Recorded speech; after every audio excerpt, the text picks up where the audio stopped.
Hello, sports fans, and welcome back to Ball Games and Beyond. I am your host, Evan Groat, and as always, Ball Games and Beyond is brought to you by Sportsnaut.com. Please go out there and follow us on all of our social media outlets. We have the Sportsnaut YouTube channel. Make sure you click that notifications bell as well. And then if you're a big fan of the podcast, please go out there and subscribe to the audio version by searching Ball Games and Beyond anywhere you get your podcasts. Now, it's kind of a quiet time in the world of sports right now. Major League Baseball is in the All-Star break. The All-Star game took place last night with the American League winning that game 5-3. It was an entertaining home run derby as well, but baseball now kind of going dormant for the next couple of days as they get geared up to start the second half of their season. Not a whole lot going on right now. Wimbledon wrapped up last week. We do have the Open Championship, the last major in golf, starting this week from Royal Troon. So that'll be something that you guys can get all excited about this week. And then in just a couple of weeks, we got the NFL, which will be starting, and we'll be covering that very closely. I'm a big fan of the NFL, so you can expect to get a lot of NFL coverage here on Ball Games and Beyond. But I thought while we are kind of in this quiet period right now in sports, it would be a good time to talk some college football. Right now, it's SEC Media Days going on this week in Dallas. We had the Big 12 Media Days. College football, it'll be here before you know it. And I know a lot of you guys out there are big college football fans. So what we're going to focus on today is all of the new changes going on in college football this year, 2024.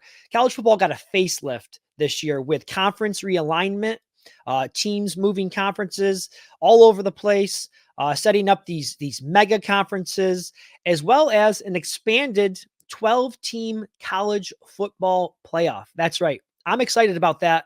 It's going to be more like the NFL playoff system now, where more teams get in. Hopefully less controversy. If you think back to just a year ago, there was controversy that went on for weeks and weeks after the selection of the top four teams when Florida State missed, as well as Georgia. A lot of people thought those two teams should have been in. Which teams do you take out? Hopefully that will eliminate some of that discussion surrounding which teams should make it with this new expanded format. So we're going to discuss that this week a little bit. We're going to be joined by our guest here in just a minute. ESPN college football writer Adam Rittenberg is going to be joining us. He was out there for the Big 12 Media Days. He covers it like a glove for ESPN. He does a great job with that. You can follow him on X at ESPN Rittenberg. And so we're going to have a great conversation with him. But again, as I mentioned, there's plenty of great storylines right now in college football. Nick Saban no longer with Alabama. Kalen DeBoer takes over that program. That's a big storyline heading into this season. Colorado with Deion Sanders now joins the Big 12, and they're looking to bounce back after what was a disappointing season last year. They started out real well for them, but definitely need to get things turned around there in Boulder with the Buffaloes of Colorado. And again, we're going to focus on the conference realignment as well as the expanded 12-team playoff this year on the show. So we're going to step aside real quick, get to a break. And when I return, we're going to be joined by our guest, Adam Rittenberg from ESPN. We're going to get you all caught up with the latest going on with the realignment, what's going on with the ACC, Clemson and Florida State. They've got, they're unhappy. They may not be staples in the ACC for very much longer. We're going to get into that as well. So a lot to do here on the show. All of that and more coming up next on Ball Games and Beyond, brought to you by Sportsnaut.com. And welcome back to Ball Games and Beyond. And joining us now is ESPN college football writer Adam Rittenberg. And Adam, there is a lot going on right now in the world of college football. College football got a facelift this year. A lot of stuff going on. College realignment, conference realignment, expanded college football playoff. We have you here now to join us to discuss it all. And we appreciate you giving us a few minutes of your time today. Absolutely. Thanks for having me. All right, let's get right to it. We have you on here. We want to preview the season a little bit, but I just mentioned the facelift that college football is receiving here in 2024 with the conference realignment and the expanded playoff system. Let's first start with conference realignment. It should make for a really interesting year in college football. The Big 10, the SEC, and the Big 12 are the three that have the most changes going on, with the exception of the Pac-12, which essentially no longer exists.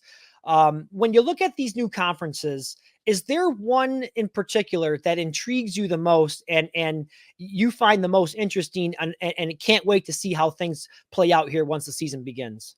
Right. Well, yeah, all four major conferences have new members, and obviously a lot of that is the dicing up of what was left of the Pac-12, other than Oregon State and Washington State. In terms of star power, I think it's the SEC adding Texas and Oklahoma. Programs that have won national championships that are in that group of historic powers. Oklahoma, has been one of the greatest programs in college football history. Texas is coming back a little bit with their CFP appearance last year. I think that the league that changes most dramatically is the Big Ten. Adding four new members from the West Coast to truly become a coast-to-coast conference. They'd expanded eastward under previous commissioner Jim Delaney. Now they've gone to the West with the last two commissioners, and these two sets of expansions that come together this year in 2024 with the LA schools as well as Oregon and Washington. So, the league that I'm honestly most excited in terms of the race might be the Big 12, though, because the Big 12, they lose Oklahoma and Texas,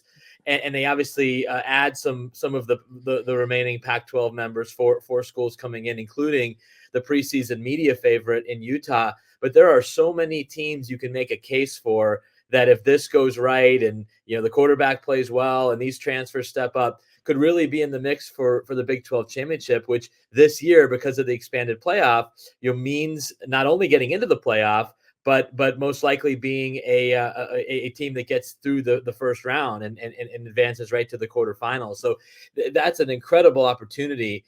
Talking to players from Kansas State, for example, or other schools that have won the Big 12 but maybe haven't advanced to the college football playoff.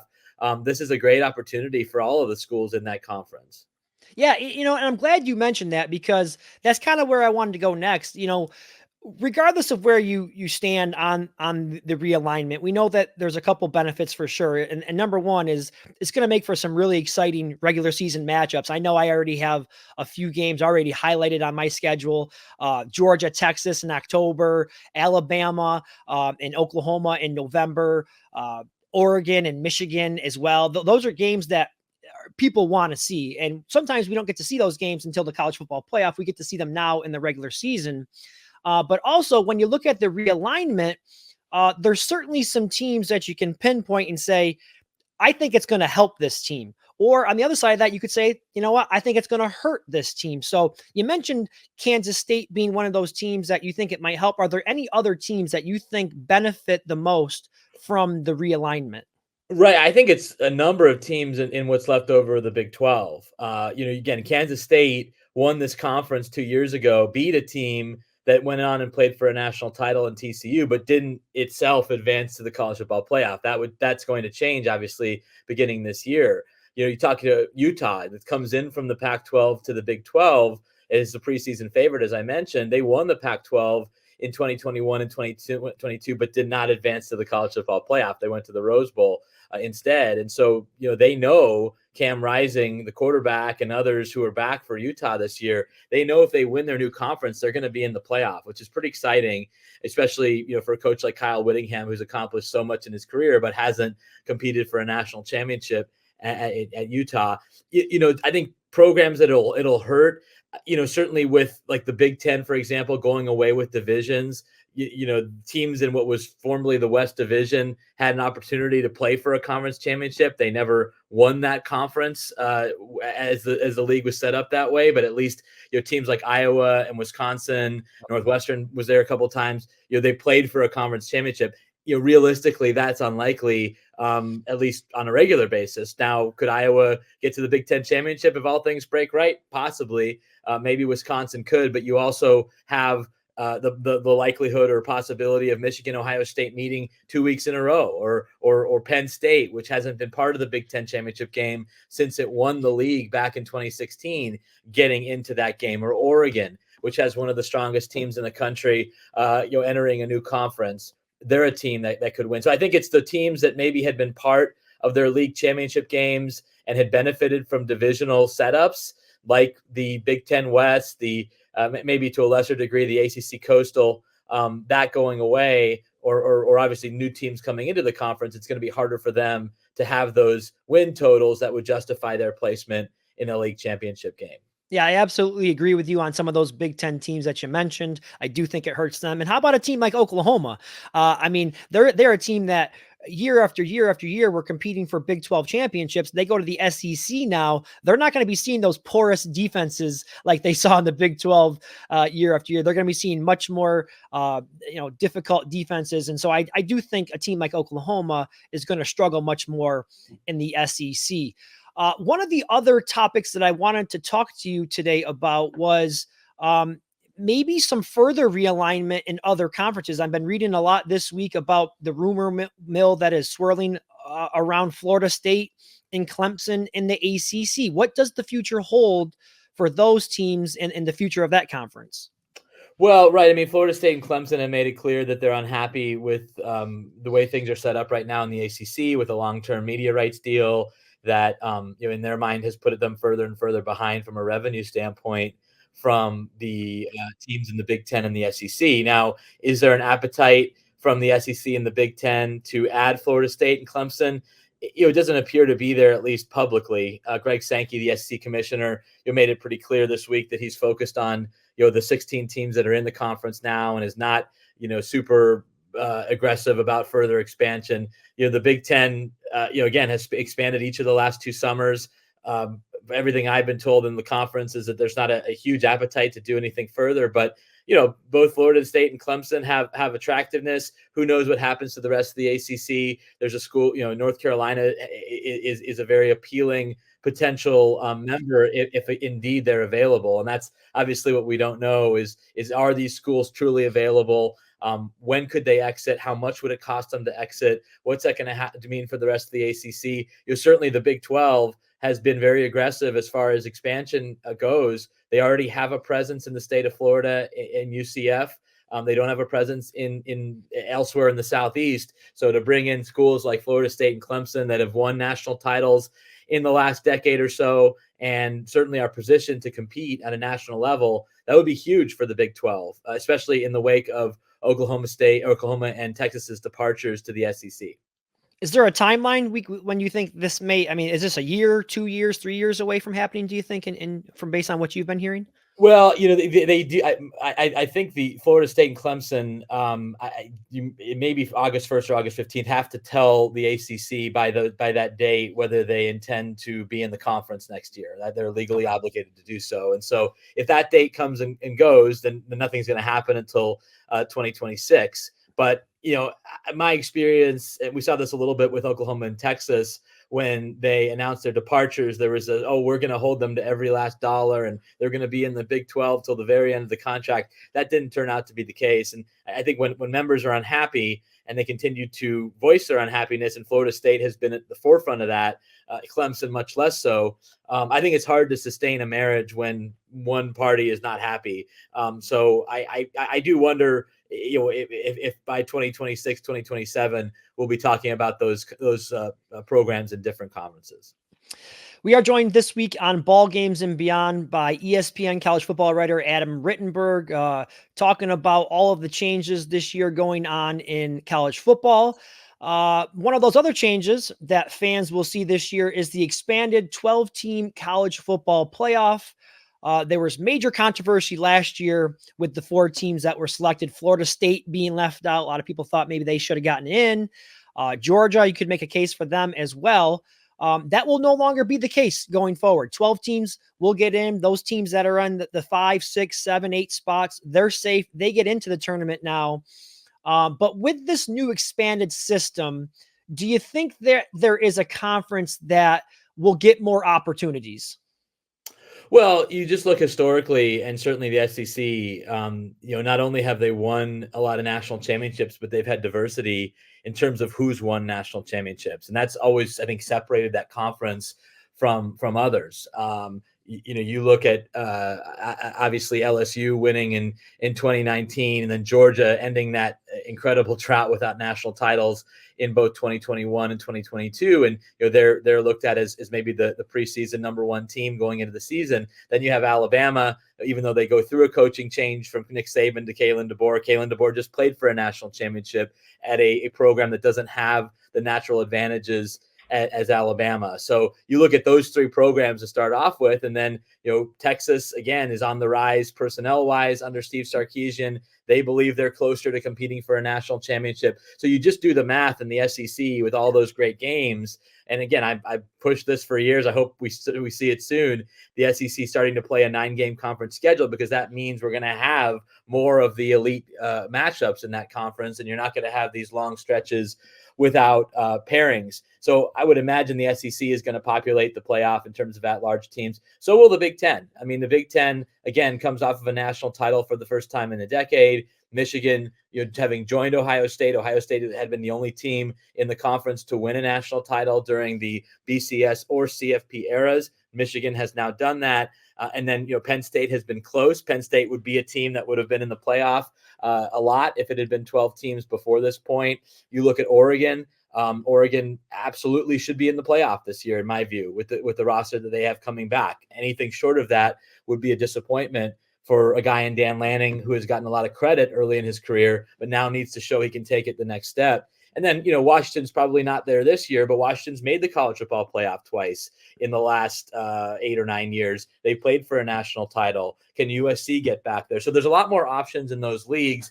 Historically, I think what's really interesting to me is, will the ACC and or the Big 12 have more than one team? We know their champion was going to make it. Can they have a second team, maybe even a third team coming out of those leagues? Or will those at-large spots most likely go to the Big 10 and the SEC? I would also throw in Notre Dame. Notre Dame is a team that made the college football playoff twice at 4 teams. So you can imagine that with additional at-large spots, Notre Dame believes that it can make the playoff on a much more regular basis in this format. And looking at their team this year, especially if they can get upgrade at the quarterback position with Riley Leonard coming in from Duke, Notre Dame is a team that's capable of making the playoff again. Yeah, I think it's great. I'm a big fan of the new format. I think it's going to do well. And for the most part, at least the people that I've spoken to, I think they're all in agreement that this is a good thing to have a larger pool of teams involved. But, and I don't know where you stand on the college football playoff being expanded, but in your opinion, do you foresee any potential problems with the result of expansion? Well, there's certainly there's going to be debate, obviously, at the margins, just as there was from 4 to 5 of who's going to be in. I think if the playoff does become so SEC and Big Ten heavy, there might be some criticism. Although with those leagues expanding, I think certain parts of the country will be represented. That was my issue with it for years, was that it was not a playoff system that was truly national, and every playoff system in my mind should be national. Otherwise, what's the point of having one? So I think you're going to have a little bit more of that naturally. Now, I think from coach's perspective, expectations wise, a coach that was, able to go 9-3 and 10-2 and kind of everyone be okay with that, I think that expectation level is going to change now, because, now 10-2 teams are going to make the college football playoff on a regular basis. So for example, Penn State under James Franklin has been a solid program. They've won a lot of games there, but they haven't won the Big Ten since 2016. They have never made the college football playoff. If they don't start doing that on a somewhat regular basis, do people get restless about James Franklin? So I think for coaches, it's going to change. Maybe not for the teams that had been making the playoffs somewhat regularly, but those who had just been on the outside, those fan bases are going to see those at-large spots and say, we belong. We need one of those spots on a regular basis.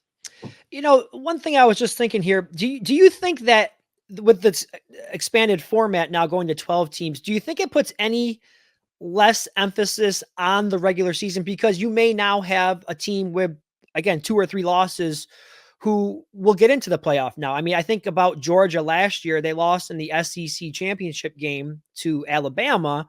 They get left out. Do you think that's a good thing or a bad thing? Well, I think it's a good thing in the sense that I just don't buy that that they'll be that the regular season will be devalued because more teams have a chance. Look at the NFL regular season. Look at weeks 17 and 18 in the NFL. Or I guess 17 and 18 with the additional game. How many teams are in the mix? In college football, it hasn't been that case. Once you got that second loss, what are you really playing for? You're playing for a decent bowl game. You're probably not playing for your conference championship. Or if you are, in some cases, you know that that's the best you can do. You're not going to go any further. So I think the fact that there are more opportunities to get in the playoff will increase the tension and the meaning of some of those late season games and those late season weekends, because there's so many more teams that are in that tent, in that group of teams that have a chance. And if this goes right and we win and they lose, we're going to advance to the championship game. And the fact that the championship game is now going to generally pair the two best teams in every league with an opportunity, at least in the power conferences, to get a first round bye. I mean, that's terrific. As someone who's covered, for example, a lot of Big Ten championship games that have been lopsided going into the game and lopsided coming out of the game, that adds so much more to that event than what we've had in previous years. So I just don't see the argument. Now, will there be maybe a couple of cases of teams that I don't think pull their starters or maybe approach a late season game differently because they know they're in the playoff? Maybe occasionally, but I think the trade-off of having so many other teams that can go into the month of November knowing that they have a chance to get in far outweighs any sort of drawback.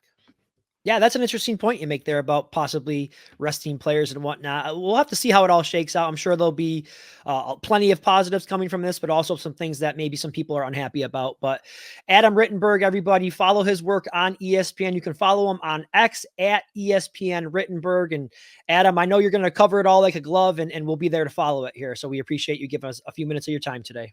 You bet. Thanks for having me on.